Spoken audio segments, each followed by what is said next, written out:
الحمدللہ رب العالمین الصلاۃ والسلام علیک سید المرسلین اما بعد فاعوذ باللہ من الشیطان الرجیم بسم اللہ الرحمن الرحیم۔ تفسیر در-منصور والیوم 6، تفسیر سورہ قریش، سورہ نمبر 106، پارہ نمبر 30، مکی صورت ہے۔ اس میں 1 رکوع ہے اور 4 آیتیں ہیں۔ بسم اللہ الرحمن الرحیم۔ لیلاف قریش ایلافہم رحلۃ الشتاء والصیف فلیعبدوا رب ھذا البیت الذی اطعمہم من جوع وآمنہم من خوف۔ اس کا ترجمہ ہے، اس لیے کہ اللہ نے قریش کے دلوں میں الفت پیدا کر دی، الفت تجارتی سفر کی جاڑے اور گرمی کے موسم میں، بس چاہیے کہ وہ عبادت کیا کریں اس خانہ کعبہ کے رب کی، جس نے انہیں رزق دے کر فاقے سے نجات بخشی اور امن عطا فرمایا انہیں فتنہ و خوف سے۔ امام ابن مردویہ نے حضرت ابن عباس رضی اللہ عنہ سے بیان کیا ہے کہ سورہ لیلاف قریش مکہ مکرمہ میں نازل ہوئی۔ امام بخاری نے تاریخ میں، حاکم اور آپ نے اس روایت کو صحیح قرار دیا ہے۔ طبرانی، ابن مردویہ اور بہقی رحمۃ اللہ علیہ نے الخلافیات میں حضرت ام ہانی بنت ابی طالب رضی اللہ عنہ سے یہ روایت بیان کی ہے کہ رسول اللہ صلی اللہ علیہ وسلم نے فرمایا، اللہ تعالیٰ نے قریش کو 7 خصلتوں کے سبب فضیلت عطا فرمائی ہے، جو نہ ان میں سے قبل کسی کو عطا فرمائی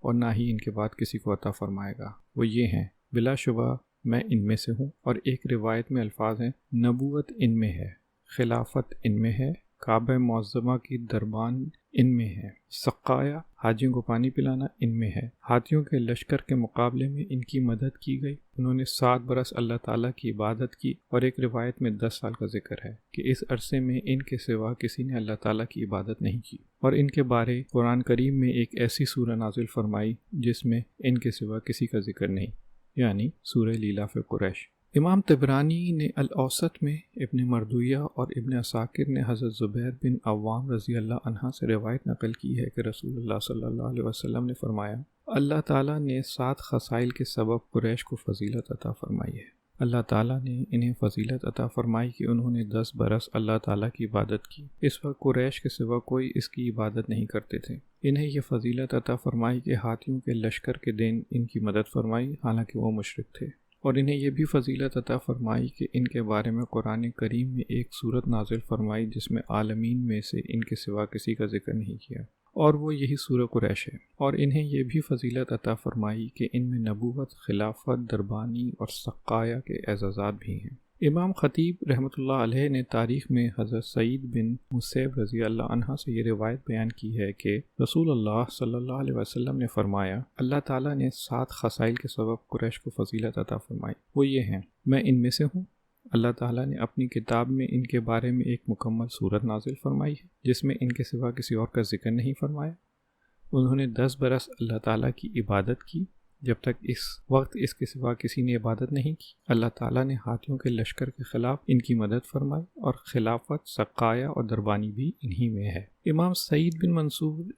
ابن ابی شیبہ اور ابن منظر رحمۃ اللہ علیہ نے حضرت ابراہیم رحمۃ اللہ علیہ سے یہ بیان کیا ہے کہ حضرت عمر بن خطاب رضی اللہ عنہ نے مکہ مکرمہ میں بیت اللہ شریف کے پاس لوگوں کو نماز پڑھائی اور سورہ لیلاف قریش پڑھی، اور راوی نے کہا جب انہوں نے فَلْيَعْبُدُوا رَبَّ هَٰذَا الْبَيْتِ کی تلاوت کی تو آپ حالت نماز میں ہی اپنی انگلی کے ساتھ کعبے کی طرف اشارہ کرنے لگے۔ امام فریابی، ابن جریر، طبرانی، حاکم اور ابن مردویہ رحمۃ اللہ علیہ نے حضرت اسمع بنت یزید رضی اللہ عنہا سے یہ روایت بیان کی ہے کہ میں نے خود رسول اللہ صلی اللہ علیہ وآلہ وسلم کو یہ فرماتے سنا، بطور اظہار تعجب فرمایا، تمہاری ماں ہلاک ہو، اے قریش، لیلاف قریش ایلافہم رحلۃ الشتاء والصیف۔ امام احمد اور ابن ابی حاتم نے حضرت اسمع بنت یزید رضی اللہ عنہ سے یہ قول بیان کیا ہے کہ میں نے رسول اللہ صلی اللہ علیہ وسلم کو یہ فرماتے سنا ہے، لیلاف قریش ایلافہم رحلۃ الشتاء والصیف،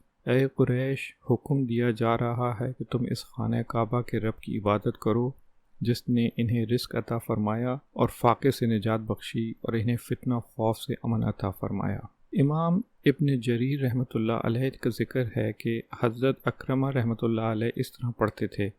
لیلاف قریش ایلافہم رحلۃ الشتاء والصیف۔ امام ابن جریر رحمۃ اللہ علیہ نے حضرت اکرمہ رحمۃ اللہ علیہ سے بیان کیا ہے کہ وہ لیلاف قریش کو عیب قرار دیتے تھے اور کہتے تھے کہ یہ قریش میں الفت پیدا کرنے کے لیے ہے۔ وہ موسم سرما اور موسم گرما میں روم اور شام کی طرف سفر کرتے تھے تو اللہ تعالیٰ نے انہیں حکم ارشاد فرمایا کہ وہ اس خانہ کعبہ کے رب کی عبادت کی الفت و محبت پیدا کریں۔ امام ابن جریر، ابن ابی حاتم، ابن مردویہ اور الضیاء نے المختار میں حضرت ابن عباس رضی اللہ عنہما سے اس طرح تفسیر بیان کی ہے۔ لیلاف قریش، فرمایا قریش میرا انعام ہے۔ ایلافہم رحلۃ الشتاء والصیف، فرمایا وہ سردیوں کے موسم میں مکہ مکرمہ میں رہا کرتے تھے اور گرمیوں کے موسم میں طائف میں سکونت اختیار کیا کرتے تھے۔ فَلْيَعْبُدُوا رَبَّ هَٰذَا الْبَيْتِ، فرمایا انہیں چاہیے کہ وہ اس خانہ کعبہ کے رب کی عبادت کیا کریں۔ الَّذِي أَطْعَمَهُم مِّن جُوعٍ وَآمَنَهُم مِّن خَوْفٍ، فرمایا خوف سے مراد جزام ہے، یعنی جس نے انہیں رزق دے کر فاقے سے نجات بخشی اور انہیں جزام سے امن عطا فرمایا۔ امام فریابی، ابن جریر، ابن منظر اور ابن ابی حاتم رحمۃ اللہ علیہ نے حضرت مجاہد رحمۃ اللہ علیہ سے یہ تفسیر بیان کی ہے۔ لیلاف قریش، فرمایا قریش پر میرا انعام اور احسان ہے۔ ایلافہم رحلۃ الشتاء والصیف، فرمایا ان کی الفت اور محبت یہ ہے کہ ان پر موسم سرما کا تجارتی سفر اور نہ ہی موسم گرما کا سفر ان پر تکلیف دہ اور گراں ثابت نہیں ہوتا۔ وَآمَنَهُم مِّن خَوْفٍ، فرمایا اور اللہ تعالیٰ نے انہیں ان کے حرم میں ہر دشمن سے امن عطا فرمایا ہے۔ امام ابن جریر، ابن ابی منظر، ابن ابی حاتم اور ابن مردویہ رحمۃ اللہ علیہ نے حضرت ابن عباس رضی اللہ عنہ سے یہ بیان کیا ہے کہ انہوں نے فرمایا لیلاف قریش کا مفہوم ہے کہ اللہ تعالیٰ نے قریش کے دلوں میں الفت پیدا کر دی ہے اور وہ انہیں لازم ہے۔ الذی اطعمہم من جوع، یعنی وہ جس نے قریش مکہ کو حضرت ابراہیم علیہ السلام کی دعا کے سبب رزق عطا فرما کر فاقے سے نجات بخشی، کیونکہ آپ نے یہ دعا کی تھی وَرَزَقْهُم مِّنَ الثَّمَرَاتِ، سورہ ابراہیم آیت نمبر 37، اور انہیں ہر قسم کے فتنہ خوف سے امن عطا فرمایا، کیونکہ حضرت ابراہیم علیہ السلام نے یہ دعا کی تھی رب اجعل لهذا البلد الآمن، سورہ ابراہیم آیت نمبر 35۔ امام ابن جریر رحمۃ اللہ علیہ نے حضرت ابن زید رحمۃ اللہ علیہ سے یہ روایت کی ہے کہ ان سے لیلاف قریش کے بارے میں پوچھا گیا تو انہوں نے الم تر کیف فعل ربک باصحاب الفیل آخر تک پڑھی اور فرمایا یہی لیلاف قریش ہے کہ قریش کی محبت و الفت کے سبب ہی اصحاب فیل کے ساتھ یہ سب کیا گیا تاکہ ان کی باہمی محبت و الفت اور ان کی اجتماعیت منتشر و متفرق نہ ہو جائے۔ ہاتھیوں کے لشکر لے کر آنے والا تو ان کے حرم میں ظلم و زیادتی کرنے کی غرض سے آیا تھا، لیکن اللہ تعالیٰ نے ان کے ساتھ وہ سلوک کیا جس کا ذکر سورہ فیل میں ہے۔ امام زبیر بن بکر رحمۃ اللہ علیہ نے الموفقیات میں حضرت عمر بن عبدالعزیز رضی اللہ عنہ سے یہ قول بیان کیا ہے کہ زمانہ جاہلیت میں قریش خدمت سر انجام دیتے تھے، اور ان کی یہ خدمت تھی کہ جب اس کے سبب ان کے گھر والے ہلاک ہو جاتے، یعنی ان کے مال ہلاک ہو جاتے، تو وہ کھلی زمین کی طرف نکل جاتے اور وہاں خیمے لگا کر رہنے لگتے اور ان میں طرح طرح کی مصیبتیں اور تکالیف برداشت کرتے تھے، یہاں تک کہ وہ اپنی خلت اور دوستی کا علم ہونے سے پہلے ہی مر جاتے۔ یہ سلسلہ چلتا رہا یہاں تک کہ حضرت ہاشم بن عبد المناف جوان ہوئے، اور جب انہوں نے اپنی قوم میں شرافت و نجابت اور قدر و عظمت کو پا لیا تو فرمایا اے گروہ قریش، بے شک عزت اور غلبہ کثرت کے ساتھ ہے، تم سارے عرب میں سب سے بڑھ کر مالدار ہو اور افراد کے اعتبار سے ان پر غالب ہو، اور یہ خدمت کا جذبہ تم میں سے بہت سے لوگوں کو حاصل ہے، میری ایک رائے ہے۔ سب نے کہا یقیناً آپ کی رائے صاحب اور مفید ہوگی، سو آپ ہمیں حکم دیں، ہم اطاعت کریں گے۔ آپ نے فرمایا میری رائے یہ ہے کہ میں تم میں سے فقر اور مفلس لوگوں کو اغنیاء اور خوشحال لوگوں کے ساتھ ملا دوں۔ بس آپ نے ایک دولت مند اور غنی آدمی کا سہارا بنایا اور اس کے ساتھ اس کے گھر والوں کی تعداد کے مطابق ایک فقیر اور مفلس آدمی کو عیال سمیت ملا دیا کہ وہ دونوں سفروں یعنی موسم گرما میں شام کی طرف اور موسم سرما میں یمن کی طرف ان کا معاون و مددگار ہوگا، اور غنی کے مال میں جو منافع اور بچت ہوگی فقیر اور اس کے گھر والے اس کے سائے میں زندگی گزاریں گے، اور یہ چیز ان کی باہمی لڑائی جھگڑے کو ختم کر دے گی۔ تمام نے کہا ہاں یہ رائے درست ہے۔ بس اس طرح آپ نے لوگوں کے درمیان الفت اور محبت پیدا کر دی۔ پھر جب اصحاب فیل کا واقعہ پیش آیا اور اللہ تعالیٰ نے ان پر جو عذاب نازل فرمایا سو فرمایا یہی نبوت کی مفتاح تھی اور قریش کا پہلا غلبہ تھا، یہاں تک کہ تمام کے تمام لوگ ان سے خوفزدہ ہو گئے اور کہنے لگے یہ اہل اللہ ہیں، اللہ تعالیٰ ان کے ساتھ ہے۔ اسی سال حضور نبی رحمت صلی اللہ تعالیٰ علیہ وآلہ وسلم کی ولادت باسعادت. پھر جب اللہ تعالیٰ نے اپنے رسول مکرم صلی اللہ علیہ وسلم کو مابعوث فرمایا تو اس کے بارے میں جو کچھ اللہ تعالیٰ نے آپ صلی اللہ علیہ وسلم پر نازل فرمایا اسے آپ کی قوم جانتی ہے. اور اصحاب فیل کا جو انجام ہوا اور جتنی ہاتھی والوں نے ہاتھیوں کے ساتھ ان کی مدد کی، جو کچھ اللہ تعالیٰ نے ان سب کے ساتھ کیا، اللہ تعالیٰ نے ان سب کا ذکر سورہ فیل میں فرما دیا ہے. پھر فرمایا، اے محمد صلی اللہ علیہ وآلہ وسلم، میں نے آپ کی قوم کے ساتھ ایسا کیوں کیا، حالانکہ ان دنوں وہ بتوں کے پرستش کرتے تھے. پھر خود ہی ان کے لیے لیلاف قریش آخر صورت تک فرمایا، یعنی قریش کی یہ مدد اس لیے کی گئی کیونکہ وہ باہم ایک دوسرے کے ساتھ رحم کا سلوک کرتے تھے اور آپس میں صلہ رحمی کرتے تھے، حالانکہ وہ مشرک تھے.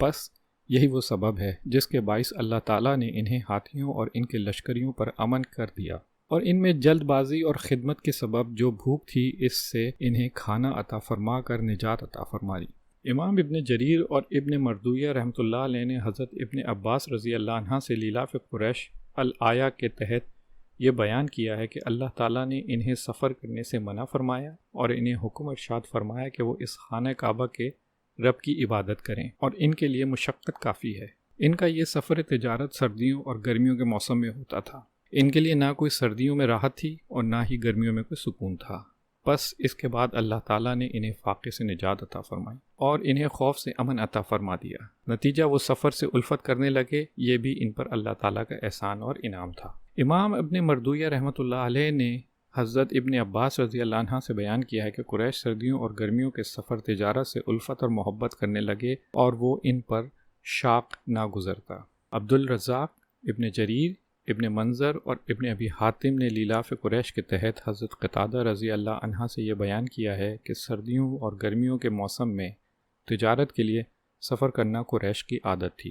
اور ارشاد باری تعالیٰ وَآمَنَهُم مِّن خوف کے ضمن میں فرمایا کہ وہ کہا کرتے تھے ہم اللہ تعالیٰ کے حرم کے باسی ہیں. پس زمانہ جاہلیت میں کوئی بھی ان سے تعرض نہیں کرتا تھا اور وہ اس سے پرامن رہتے تھے، جبکہ ان کے سوا دیگر قبائل عرب جب باہر سفر پر نکلتے تو ان پر لوٹ مار کی جاتی تھی. امام عبد بن حمید اور ابن منظر رحمۃ اللہ علیہ نے حضرت قتادہ رضی اللہ عنہ سے لیلاف قریش کے تحت یہ قول نقل کیا ہے کہ مکہ موسم سرما میں اور موسم گرما میں باری باری تجارت کی غرض سے بیت اللہ شریف آتے تھے اور وہ بالکل پرامن ہوتے تھے. اپنے حرم کے سبب وہ کسی شے کا کوئی خوف نہیں رکھتے تھے، جبکہ وہ دیگر عرب اس پر قادر نہ تھے اور نہ ہی وہ کسی قسم کا خوف برداشت کرنے کی استطاعت رکھتے تھے. چنانچہ اللہ تعالیٰ نے اسی امن کا ذکر فرمایا جو انہیں حاصل ہے، یہاں تک کہ اگر ان میں سے کسی آدمی کو قبائل عرب میں سے کسی قبیلے میں کوئی تکلیف پہنچائی جاتی تو کہا جاتا تھا یہ حرمی ہے، یعنی حرم کا رہنے والا.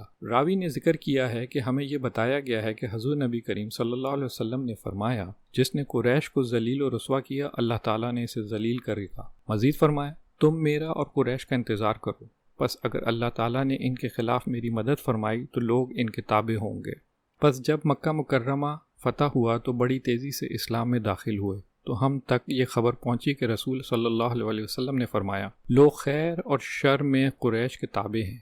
ان میں سے کفار ان کے کفار کے تابع ہیں اور ان کے مومنین کے تابع ہیں. امام ابن جریر رحمۃ اللہ علیہ نے حضرت ابن عباس رضی اللہ عنہ سے یہ لیلاف قریش الآیہ کے تحت یہ قول بیان کیا ہے کہ انہیں حکم دیا گیا کہ وہ اس خانہ کعبہ کے رب کی عبادت سے اسی طرح الفت و محبت کریں جیسا کہ سردیوں اور گرمیوں کے سفر و تجارت سے الفت و محبت کرتے ہیں. امام فریابی، ابن جریر، ابن منظر رحمۃ اللہ علیہ نے حضرت ابو صالح رحمۃ اللہ علیہ سے یہ قول بیان کیا ہے کہ اللہ تعالیٰ شام سے قریش کی محبت کو جانتا ہے تو انہیں حکم دیا گیا کہ وہ اس گھر یعنی کعبے کے رب کی عبادت سے اسی طرح الفت و محبت کریں جس طرح سردیوں اور گرمیوں کے سفر سے الفت و محبت کرتے ہیں. امام سعید بن منصور اور ابن منظر رحمۃ اللہ علیہ نے حضرت ابو مالک رحمۃ اللہ علیہ سے بیان کیا ہے کہ قریش موسم سرما اور موسم گرما تجارت کی غرض سے سفر کرتے تھے اور اس نے ان میں باہمی الفت پیدا کر دی تھی. امام ابن ابی حاتم رحمۃ اللہ علیہ نے حضرت اکرمہ رحمۃ اللہ علیہ سے بیان کیا ہے کہ قریش سردیوں اور گرمیوں کے موسم میں تجارت کرتے تھے اور وہ سردیوں کے موسم میں سمندر اور ایلا کے راستے فلسطین کی طرف جاتے تھے اور حرارات و گرمی تلاش کرتے تھے، اور گرمیوں کے موسم میں بصرہ اور ازرعات کی طرف جاتے تھے اور ٹھنڈک حاصل کرتے تھے. پس اسی کے بارے یہ ارشاد ہوا الی فہم آیات آئی۔ امام ابن جریر اور ابن ابی حاتم رحمۃ اللہ علیہ نے حضرت ابن زید رحمۃ اللہ علیہ سے یہ قول بیان کیا ہے کہ قریش کی تجارت کے غرض سے 2 سفر ہوتے تھے، ایک گرمیوں کے موسم میں شام کی طرف اور ایک سردیوں کے موسم میں یمن کی طرف۔ امام ابن منظر اور ابن ابی حاتم رحمۃ اللہ علیہ نے حضرت اکرمہ رحمۃ اللہ علیہ سے بیان کیا ہے کہ وَآمَنَهُم من خوف کا مفہوم ہے ان سے مال چھینا نہیں جاتا تھا، یعنی وہ لوٹ مار محفوظ رہتے تھے۔ امام ابن ابی حاتم رحمۃ اللہ علیہ نے حضرت عامش رحمۃ اللہ علیہ سے بیان کیا ہے وَآمَنَهُم من خوف، یعنی اللہ تعالیٰ نے انہیں حبشہ کے خوف سے امن عطا فرمایا۔ امام فریابی، ابن جریر، ابن منظر اور ابن ابی حاتم رحمۃ اللہ علیہ نے حضرت زحاق رحمۃ اللہ علیہ سے بیان کیا ہے کہ وَآمَنَهُم من خوف کا معنی ہے اللہ تعالیٰ نے انہیں جزام سے محفوظ رکھا۔ امام بہقی رحمۃ اللہ علیہ نے دلائل میں ابو ریحان العامری سے بیان کیا ہے کہ معاویہ نے حضرت ابن عباس رضی اللہ عنہ سے کہا قریش کا نام قریش کیوں رکھا گیا؟ تو انہوں نے فرمایا ایک جانور کی وجہ سے جو سمندر میں ہوتا ہے اور سمندری جانوروں میں سب سے بڑا ہے، اسے قریش کہا جاتا ہے۔ اس کے پاس سے لاغر اور موٹی کوئی شے بھی گزرتی ہے تو وہ اسے کھا جاتا ہے۔ امام ابن سعد رحمۃ اللہ علیہ نے حضرت سعید بن محمد بن جبیر بن معتم رحمۃ اللہ علیہ سے بیان کیا ہے کہ عبد المالک بن مروان نے حضرت محمد بن جبیر رحمۃ اللہ علیہ سے پوچھا قریش کا نام قریش کب رکھا گیا؟ تو انہوں نے فرمایا جس وقت وہ اپنے افتراق و انتشار کے بعد حرم پاک میں جمع ہوئے، بس اسی اجتماع کے سبب وہ قریش بنے۔ تو عبد المالک نے کہا میں نے اس طرح نہیں سنا، بلکہ میں نے تو یہ سنا ہے کہ قصا کو قرشی کہا جاتا ہے، اس سے قبل قریش نام نہیں رکھا گیا۔ ابن سعد نے حضرت ابو سلمہ بن عبد الرحمن بن عوف رضی اللہ عنہ سے یہ قول نقل کیا ہے کہ جب قصے حرم میں اترے اور اس پر غالب آئے اور بہت خوبصورت افعال کیے تو اسی سبب سے قرشی کہلائے، پس سب سے اول انہی کا یہ نام رکھا گیا۔ امام احمد رحمۃ اللہ علیہ نے حضرت قتادہ بن نعمان رضی اللہ عنہ سے بیان کیا ہے کہ وہ قریش کے پاس گئے اور ان سے بہت فیاضانہ سلوک کیا تو رسول اللہ صلی اللہ علیہ وسلم نے فرمایا اے قتادہ، قریش کو گالی گلوچ نہ دینا، کیونکہ شاید تو ان میں سے بعض کے مقابلے میں حقیر جانتے ہوں، اور جب تو انہیں دیکھے تو ان پر رشک اور غبطہ کرنے لگے۔ اگر یہ خدشہ نہ ہوتا کہ قریش سرکش ہو جائیں گے تو میں انہیں اس رتبہ اور مقام سے آگاہ کرتا جو انہیں رب کے کریم کے پاس حاصل ہے۔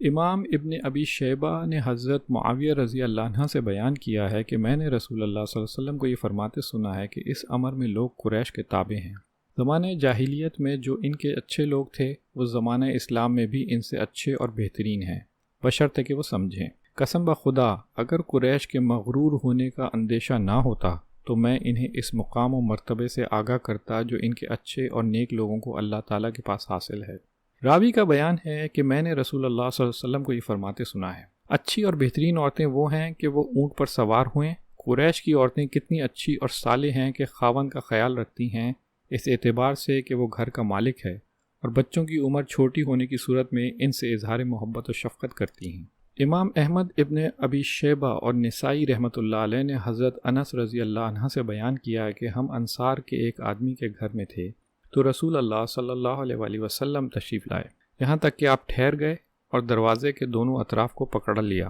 پھر فرمایا آئمہ قریش میں سے ہوں گے اور ان کا تم پر حق ہے اور تمہارے لیے بھی اسی طرح حق ہے، اگر انہیں حکم بنایا جائے تو وہ عدل کریں گے، اور اگر ان سے رحم طلب کیا جائے تو وہ رحم کریں، اور جب وہ کوئی معاہدہ کریں تو اسے پورا کریں، پس ان میں سے جو اس طرح نہ کرے تو اس پر اللہ تعالیٰ فرشتوں تمام لوگوں کی لعنت ہو۔ ابن ابی شیبہ اور امام احمد رحمۃ اللہ علیہ نے حضرت جبیر بن مطعم رضی اللہ عنہ سے روایت بیان کی ہے کہ رسول اللہ صلی اللہ علیہ وسلم نے فرمایا بے شک ایک کرشی کے غیر کرشی آدمی کا قوت کا دوگانہ ہے۔ حضرت زہری رحمۃ اللہ علیہ سے پوچھا گیا اس سے کیا مراد ہے؟ تو انہوں نے کہا اس سے مراد رائے کا عمدہ اور پختہ ہونا۔ امام ابن ابی شیبہ نے حضرت سہیل بن ابی خشمہ سے بیان کیا ہے کہ رسول اللہ صلی اللہ علیہ وآلہ وسلم نے فرمایا تم قریش سے کچھ سیکھو اور انہیں نہ سکھاؤ، قریش کو آگے کرو، انہیں پیچھے نہ رکھو، کیونکہ قریش کے پاس غیر قریشی 2 آدمیوں کے برابر قوت ہے۔ امام ابن ابی شیبہ رحمۃ اللہ علیہ نے حضرت ابو جعفر رحمۃ اللہ علیہ سے بیان کیا ہے کہ رسول اللہ صلی اللہ علیہ وآلہ وسلم نے فرمایا تم قریش سے آگے نہ بڑھو ورنہ گمراہ ہو جاؤ گے، اور نہ ان سے پیچھے رہو ورنہ گمراہ ہو جاؤ گے۔ قریش کے نیک اور اچھے لوگ تمام لوگوں سے اچھے اور بہترین ہیں، اور قریش کے شریر اور برے لوگ تمام لوگوں سے زیادہ شریر اور برے ہیں۔ اور قسم ہے اس ذات کی جس کے دست قدرت میں محمد صلی اللہ علیہ وسلم کی جان ہے، اگر قریش کے مغرور اور متکبر ہونے کا خدشہ نہ ہوا تو میں انہیں اس رتبے سے آگاہ کرتا جو انہیں رب کے کریم کے پاس حاصل ہے۔ امام ابی شیبہ رحمۃ اللہ علیہ نے حضرت جابر رضی اللہ عنہ سے بیان کیا ہے کہ رسول اللہ صلی اللہ علیہ وسلم نے فرمایا، قیامت کے دن لوگ خیر اور شر میں قریش کے تابع ہوں گے۔ ابن ابی شیبہ نے اسماعیل بن عبداللہ بن رفع سے اور انہوں نے اپنے باپ کے واسطے سے اپنے دادا سے یہ روایت بیان کی ہے کہ رسول اللہ صلی اللہ علیہ وسلم نے قریش کو جمع کیا اور فرمایا، کیا تم میں کوئی تمہارے سوا بھی ہے؟ انہوں نے جواب دیا، نہیں، بجز ہمارے بھانجوں، غلاموں اور حلیفوں کے۔ تو آپ صلی اللہ علیہ وسلم نے فرمایا، تمہارے بھانجے تم میں سے ہیں اور تمہارے غلام بھی تم میں سے ہیں، بلا شبہ قریش اہل صدق و امانت ہیں، اور جس کسی نے گمراہی کے سبب ان کے ساتھ ظلم و زیادتی کی تو اللہ تعالیٰ اسے منہ کے بل گرائے گا۔ امام ابن ابی شیبہ رحمۃ اللہ علیہ نے حضرت ابو ہریرہ رضی اللہ عنہ سے حدیث کا بیان ہے کہ رسول اللہ صلی اللہ علیہ وسلم نے فرمایا، اس عمارت میں لوگ قریش کے تابع ہیں، پس ان میں سے اچھے اور نیک ان کے اچھے اور نیک لوگوں کے تابع ہیں، اور ان کے شریر لوگ ان کے شریر لوگوں کے تابع ہیں۔ امام ابن ابی شیبہ رحمۃ اللہ علیہ نے حضرت ابو موسیٰ رضی اللہ عنہ سے روایت بیان کی ہے کہ رسول اللہ صلی اللہ علیہ وسلم نے دروازے پر کھڑے ہوئے، وہاں قریش کے لوگ بھی جمع تھے، تو آپ نے فرمایا، بلا شبہ یہ عمارت قریش میں رہے گی۔ امام ابن ابی شیبہ